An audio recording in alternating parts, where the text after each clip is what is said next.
በፊት ላይ ሐራም የነበረ ነገር በዲን አልእስላም ተወግዞ የነበረ ነገር አሁን ላይም ሐራም ነው ለወደፊቱም ሐራም ነው ነብያችን አለይሂ ሰላቱ ሰላም በህይወት በነበሩበት ጊዜ ሐራም ነው ብለው ብይን የሰጡበት ነገር ተው አትስሩት ብለው ያሉት የነበረ ነገር አሁን ላይም ሐራም ነው ለወደፊቱም ሐራም ነው አላህ Subhanahu Wa Ta'ala اليوم أكملت لكم دينكم وأتممت عليكم نعمتي ورضيت لكم الإسلام دينا ብሎ خلاص በቃ ዘግቶታል ዲናችን ላይ የሚጨመር የሚቀነስ ነገር የለም አልহামዱሊላህ ያንን እስከተከተል አላህ Subhanahu Wa Ta'ala ዲን ብሎ ያለውን እስከተከተልን ድረስ ማለት ነው ግን ያለ ለልአሰፍ በቃ አሁን ላይ ያንን ነገር ዲን ተብሎ የተባለውን ማዝ እየከበደን እየመጣ ይመስላል አንድ ሰው ሐራም ሲሰራ ሐራም መስራቱን ኢዕትራፍ የሚያደርግ ከሆነ ሐራም እንደሰራ የሚቀበል የሚያምን ከሆነ ጤነኛ ነው ለምን ለዓለ الله يهدي በቃ የሆነ ሰዓት ላይ አላህ ሊመራው ይችላል መጥፎ የሰራ ሰው እኮ መጥፎ እንደሰራ የሚያምን ከሆነ ህሊና አለው ኦሬዲ የመጸጸት እድል ይኖረዋል የመመለስ እድል ይኖረዋል ግን ሐራም የሚሰራውን ስራ በሐላል መስሎ የሚመጣ ሰውስ እንዴት ነው ጀስት የሰራ ያለው ስራ መጥፎ እንዳልሆነ አድርጎ ነው የሚያስበው በቃ ضل فاضل ይሆናል ማለት ነው ራሱም ጠሞ ሌሎችን ያጠመመ ይቀጥላል ማለት ነው ከቢድዓ ሰሪዎች ጋር የሚያመሳስለው ይሄ ነው ቢድዓ ሰሪዎች የሚሰሩትን ስራ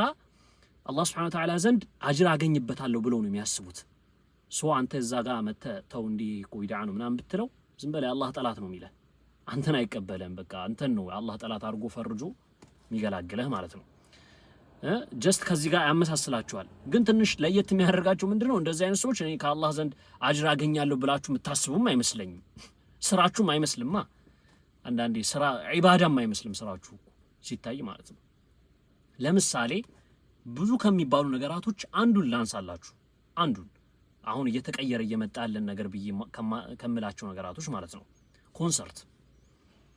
ኮንሰርት ሐራም የሆነ ነገር ከዘፋኞች የተወሰደ ዘፋኞችን የሚመስል ነገር እንደሆነ ሁላችሁም ታምኑበታላችሁ ሐራም የሆነ ነገር ማለት ነው በፊትም ሐራም ነው ለወደፊትም ሐራምነቱን ይዞ ነው የሚቀጥለው አሁን ላይ ግን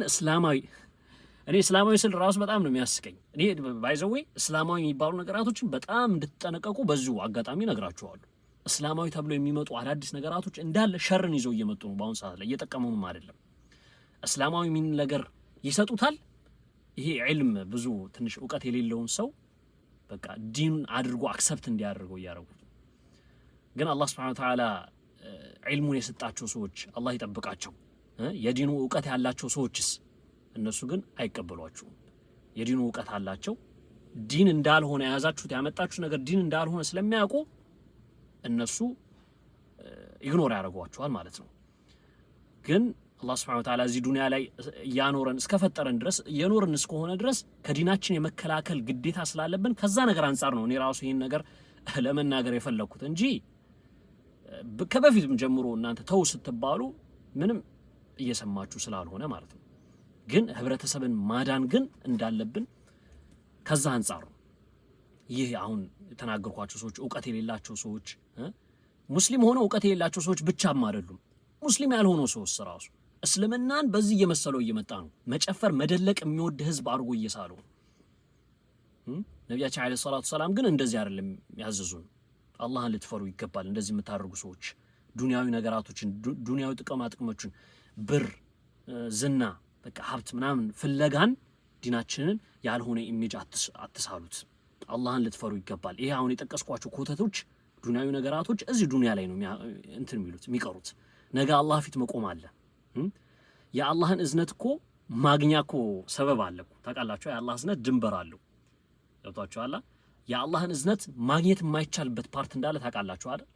የአላህ እዝነት በሙእሚኖች ላይ ብቻ ነው እስልምናህን የሚያስጠፋ ነገር ያንተን እስልምና ብቻ ነው የሌሎችን እስልምና የሚያጠፋን ስራ እየሰራህ አላህን የምትገናኝ ከሆነ አላህ ዘንድ የሚኖርህ ነገር ምንድነው በጣም የሚያስፈራ ነገር ነው ይሄን ቁም ብላችሁ ታስቡ ይገባል ሪዝቃችሁ የምትፈልጉበት ሌላ የሆነ ነገር ፈልጉ አርዱላህ ዋሲዓ በቃ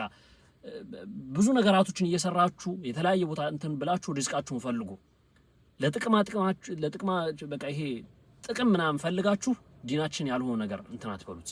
ሁሉም ሰው የራሱ ወንጀል አለበት እኔም ሁሉም ሰው ያ ወንጀል ይበቃናል استغفار ለማድረግ ሁላ ገና አልቻልንም እኮ ወንጀላችን ከመብዛቱ የተነሳ ገና አላወራረድንም ሒሳቡላ ከአላህ ጋር ያ ወንጀል ይበቃናል ጭራሽ ሌላ ይሄ ኡማን የሚያበላሽ ነገር ከመዝራት ተቆጠቡ።